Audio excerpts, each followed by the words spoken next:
निष्पक्ष पत्रकारिता को सपोर्ट करें, हमारे YouTube चैनल को सब्सक्राइब करें, नोटिफिकेशन बेल आइकन जरूर दबाएं।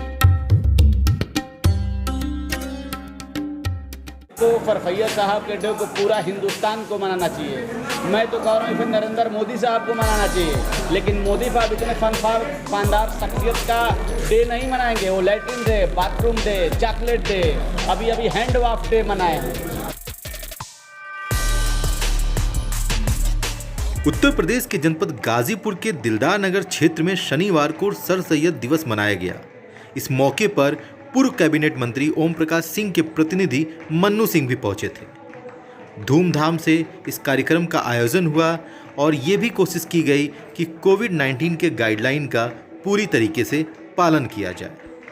इस मौके पर मन्नू सिंह ने मोदी सरकार पर कई आरोप लगाए और जमकर निशाना साधा। सर, आज आप सर सैयद डे का 203वां जयंती में बतौर अतिथि उपस्थित हुए और पिछले साल भी शानदार प्रोग्राम हुआ था, इस बार भी उपस्थित हुए। उनके बारे में शिक्षा कहा जाती है सर सैयद। देखिए सर सैयद आपने, मैं सबसे पहले तो जो शानदार प्रोग्राम हुआ, इस आयोजन कमेटी को जो तौकीर खान साहब हैं, मिराज खान साहब हैं, मिट्टू खान साहब, अकबर खान साहब, बेचन खान साहब, इस आयोजन कमेटी को बहुत बहुत धन्यवाद दूंगा कि जिस डे को फरफैया साहब के डे को पूरा हिंदुस्तान को मनाना चाहिए। मैं तो कह रहा हूँ फिर नरेंद्र मोदी साहब को मनाना चाहिए, लेकिन मोदी साहब इतने शानदार शख्सियत का डे नहीं मनाएंगे। वो latrine day, bathroom day, chocolate day, अभी हैंड वॉश डे मनाए हैं। मैं तो कह रहा हूँ उन्हें फरफैया साहब का डे मनाना चाहिए, सरकारी खर्चे से मनाना चाहिए, लेकिन वैसा कहीं कुछ भी नहीं कर रहे हैं। तो हम इस कमेटी को बहुत शानदार बधाई दे रहे हैं। आज जो फरफैया डे पिछली बार भी हुआ, लेकिन इस बार लॉकडाउन और सोशल डिस्टेंस का पालन करते हुए सीमित चीज़ों में किया गया है, लेकिन फिर भी फरफैया साहब अपने आप में एक विचार थे, उनके विचारों को जन जन तक पहुंचाने का ये कमेटी ने कार्य किया है। लेकिन दुनिया के 100-150 देशों में मनाया जाता है यार। 100-150 देशों में नहीं, पूरी दुनिया में फरफैया साहब को मनाया जाना चाहिए, क्योंकि फरफैया साहब ने कहा था, फरफैया साहब को मुसलमान नहीं थे, वो कह रहे थे कि हिंदू और मुसलमान हिंदुस्तान के दो आँख हैं, एक हिंदू है तो एक मुस्लिम है, तब जाके मुकम्मल इंसान है, तब जाके मुकम्मल हिंदुस्तान है। उन्हीं के तर्ज पर समाजवादी पार्टी के कद्दावर नेता जौहर अली यूनिवर्सिटी बनाया, मोहम्मद जौहर अली यूनिवर्सिटी, लेकिन उनके साथ जो आज हो रहा है उसके बारे में सबको बताइए। देखिए, अभियान भी चलाया जा रहा है, मंत्री जी जवानिया विधानसभा से जो है बोलते भी हैं, लेकिन और लोग उस तरह से नहीं करते। देखिए, आजम खान साहब हिंदुस्तान के इकलौता नेता हैं जो गांव गरीब किसान और नौजवान के लिए काम करने का। मोदी साहब उन पर चिढ़ते हैं क्योंकि हिंदुस्तान की जितनी शिक्षा प्रणाली है सब कुछ उन्होंने ध्वस्त कर दिया है। पढ़े लिखे बेरोजगार आत्महत्या कर रहे हैं, शिक्षा मित्र की नौकरी नहीं, अनुदेशकों की नौकरी नहीं, जो स्कूल कॉलेजेस हैं सब बंद हो गए। ऐसे विषम परिस्थिति में जो जौहर विश्वविद्यालय जो यूनिवर्सिटी आजम खान साहब ने बनाया था, वो फिर मुसलमान के बच्चे के लिए नहीं बनाया था, हिंदू मुस्लिम सिख सारे कौम के बच्चे पढ़ते हैं और दुनिया में नाम रोशन कर रहे हैं। ये चिढ़ है इस बात का नरेंद्र मोदी साहब को कि आजम खान साहब को बदनाम किया जाए। उन्हें बकरी चोरी, घुघुर चोरी, घंटी चोरी में वैसा कृत्य काम किए हैं कि ऐसा कोई नहीं कर सकता। झूठे प्रधानमंत्री हैं। अगर सच बोलने के लिए राजा हरिश्चंद्र को याद किया जाएगा तो झूठ बोलने के लिए नरेंद्र मोदी को याद किया जाएगा। उन्हें 70 साल बराबर कहते हैं। 70 साल की बात उनको याद है, लेकिन 6 साल पहले की घोफड़ाएं नहीं याद हैं। एक के बदले 10 सिर, वो तो बोले वो तो गए पाकिस्तान बिना बताए, तो हमको सोचे कि एक के बदले 10 सिर लाएंगे, लेकिन वो तो चीनी खरीद के लाए। तो इस तरह से ऐसे प्रधानमंत्री जो धोखेबाज प्रधानमंत्री हैं, वर्ल्ड का पहला प्रधानमंत्री नरेंद्र मोदी हैं कि जिस रेलवे प्लेटफार्म पे चाय बेचते तो उसी प्लेटफार्म को बेच दिया। ये धोखेबाज हैं। हवाई चप्पल वालों को उन्होंने हवाई जहाज का सपना दिखा के हवाई एयरपोर्ट बेच दिया। पैसेंजर ट्रेन वालों को बुलेट ट्रेन का सपना दिखा करके ट्रेन बेच दिया, लाल किला बेच दिया।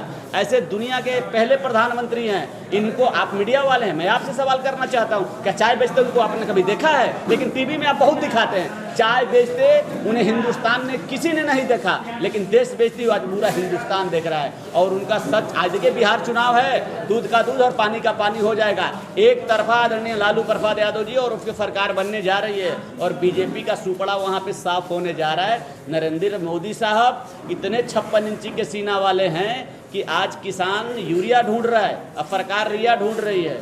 छात्रों की छात्रवृत्ति नहीं मिल रही है, लेकिन 8,500 भारत की जनसंख्या कितनी है 135 करोड़ और 8,500 करोड़ का 2 प्लेन खरीदे हैं। अभी 1 करोड़ एक प्लेन आ गई, दूसरा प्लेन दिसंबर में आने वाला है। ये आपसे बताना चाहता हूँ। भारत की जनसंख्या 135 करोड़, जिसमें 4,000 करोड़ का हवाई जहाज लेने का क्या मतलब है? तो ये एक सपना है और निश्चित 8,500 करोड़ की 2 प्लेन, एक प्लेन आ गई है, दूसरी प्लेन दिसंबर में आने वाली है। आप मीडिया वाले भाई हैं, आप जानिए, और आपका ये आप भारत के चौथा स्तंभ हैं। सही को सही और गलत को गलत दिखाने का आप काम करिए। आज के दौर में जिस तरफ है, आज आपके क्या हो रहा है बताइए? आज उज्ज्वला योजना गैस के नाम पे गैस का कनेक्शन आपने फ्री दे दिया और गैस का दाम 4 गुना बढ़ा दिया। आपने बीपीएल कनेक्शन के नाम पे बीपीएल कनेक्शन के नाम पे बिजली का कनेक्शन फ्री दे दिया, बिजली का दाम 4 गुना बढ़ा दिया। आपने फ्री में मेडिकल के कैंप लगा रहे हैं, दवाई का दाम 4 गुना बढ़ा रहे हैं। देश में रोजगार है नहीं, रोजगार का मेला लगा रहे हैं।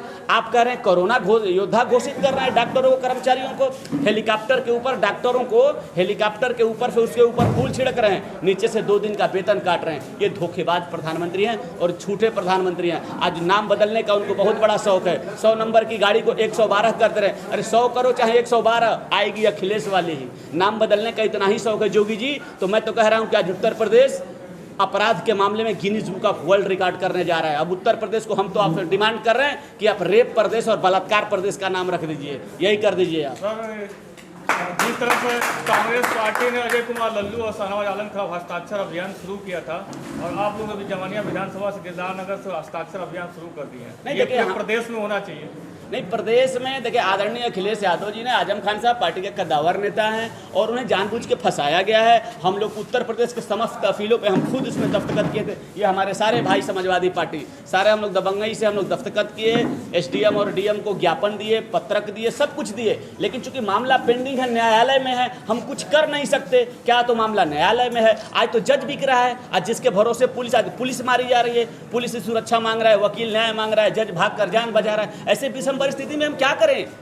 इसलिए मेरे पास कुछ काम नहीं है। ना करने से अच्छा है कि कुछ किया जाए। कम से कम लोगों को हस्ताक्षर अभियान के बारे में जाके बताया जाए कि ये नरेंद्र मोदी हैं, झूठे हैं, जो 15 लाख रुपए नहीं दिए, बेरोजगार 2 करोड़ नौकरी, 1 साल में 72 करोड़ का सूट पहनने वाला गांव गरीब किसान की बात करते हैं। हम तो कह रहे हैं कि जिस दिन अभी आप latrine day, bathroom day, chocolate day और अभी हैंड वॉश डे मनाए हैं, कभी आप बेरोजगारी डे मना के देखिए, तब पता चलेगा कि सीना कितने इंची का है। तो ये फराफर देश के साथ धोखा है और आप सबकी जिम्मेवारी बनती है कि नरेंद्र मोदी और जोगी की करतूतों को उजागर करें। और आने वाले वक्त में जनता जाग चुकी है। बलिया कांड के बारे में कुछ कहना? बलिया कांड के बारे में गलत हुआ है। जो भी दोषी है उस पर सख्त से सख्त कार्रवाई होनी चाहिए, जातिगत आधार पर नहीं, गुण और दोष और सही और गलत के हिसाब से। जो जातिवादी होगा वो समाजवादी नहीं होगा, जो समाजवादी होगा वो जातिवादी नहीं होगा। और बलिया कांड पर मैं आपको बताऊं, 18 तारीख को डीएम साहब के हम लोग पूरी समाजवादी पार्टी के लोग हम लोग डीएम साहब को पत्रक दिए हैं कि जो भी इस तरह का कृत्य किया हुआ है उसे सख्त से सख्त कार्रवाई हो। लेकिन आप तो ये कभी नहीं पूछ रहे हैं कि चिन्मयानंद के बारे में बताइए, राम रहीम के बारे में बताइए। तमाम सारे ऐसे लोग हैं उनके बारे में तो आप पूछ नहीं रहे हैं। आप हिंदुस्तान में पहली बार हुआ है कि बलात्कार हो रहे हैं, गर्दन तोड़े जा रहे हैं, जुबान काटी जा रही है और लाश न दे करके 12 बजे रात को परवाह कर दिया जा रहा है। ये वर्ल्ड में ऐसा पहला उत्तर प्रदेश है। तो इसलिए इन सब चीज़ों को आप उठाने का काम करें। बहुत बहुत धन्यवाद।